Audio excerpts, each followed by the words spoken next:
as you know, I like to ask people a lot what aches and pains they have because it helps me learn. And I also like to see, take it wider, I also like to see what the majority of people tell me. And you know what's been really big is the number one, it used to be low back, used to be knees, it's now shoulders. Yeah. It's now shoulders. So many people, yeah, there's Michael in the back row, he's going, I relate. So many people have got shoulder issues going on. And a lot of it is just either overexertion, right, or doing something in maybe a misalignment thing. So we're going to do something called the humerus deviation. I've done this before. I wanted to get it on film because I think it's a really important thing for us to learn. So I am going to go sideways so you guys can see how this works, and I want you to do it the same. So take one arm out in front. It doesn't matter. Okay. So the humerus is the arm bone that comes into the shoulder socket.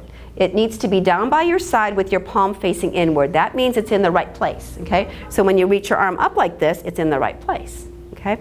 So deviation means take it out in front and we're gonna roll it forward in the socket. So that means you're not leaning, right? You're not leaning. The only thing that's moving is the arm bone in the socket. And it's an awkward movement. It's awkward at first. You're gonna feel like, okay, now how am I doing this? So that movement you should feel in your shoulder blade, right in here, right when you pull it back, this whole thing should go down. Yeah, so that is your rotator cuff muscle. So if that hurts, you just be gentle with it, right? So what we're trying to do is we're just trying to loosen up that area without overstraining it. So you just take the other arm and you go in and out. So if you cannot easily do this movement, then that means there's tightness there, right? And that's why we work into those things. So what happens if you're tight? Let's go first arm. If you're tight and you're doing that humerus deviation, and then you extend your arm up, you're gonna pull that tight area even more, okay? So that's why we've gotta make sure that we get the alignment down and then the extension up. So that's the most important part of that whole process. So when the arm is forward, remember, we're gonna be straining this area right here, and if we lift, we're gonna strain it even more. So when we have the arm up, it's gonna go back into the socket and down, and then we're gonna lift all the way up. Good. So the other thing is when you're driving, and I catch myself all the time. Here I am driving, and remember it's supposed to be the 10 and the 2, right? Isn't that the position we learned? Yeah. Peggy just took the test. It's 10 and 2, okay, 10 and 2. This is 10 and 2, we're driving along, okay? This is not 10 and 2. This is humerus deviation. Did you see my arm bones just go, whoa, right there?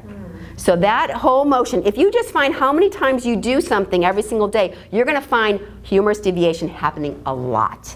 When you're typing, when you're reading, when you're doing, yeah. So what you wanna try to do is like, when you're reading, you're doing this, right? When you're typing, you're doing this. So think about, again, always that alignment of the shoulders over the hips. So then when we reach, we can be safe. So now we're gonna do a couple of reaches just to practice our humerus deviations. Okay, so now, left arm is out in front, draw it back just to make sure it's back. Good. And then reach it up and reach the opposite leg up. So that'll be the what? Right foot. Good. Okay, so the other side, we'll just do it forward first a little bit, roll it back, lift it up, and now it's gonna be the left foot. Good. And now when you march, I want to make sure when your hand is down, your palm is facing inward, right? So that means you're gonna keep the alignment as you're doing that. Good. It's the opposites that screw you up, huh? Yeah, I know. That's why we do it. We want to screw with your mind. We want to make you smarter. Okay, so here we go down. Now both arms are up, so palms are facing in. Good. Come down. Both legs are up, so you got to hold on. Flex your feet if you can. Good. And the next one will be both. So we're going to be both arms strong and straight, both legs strong and straight.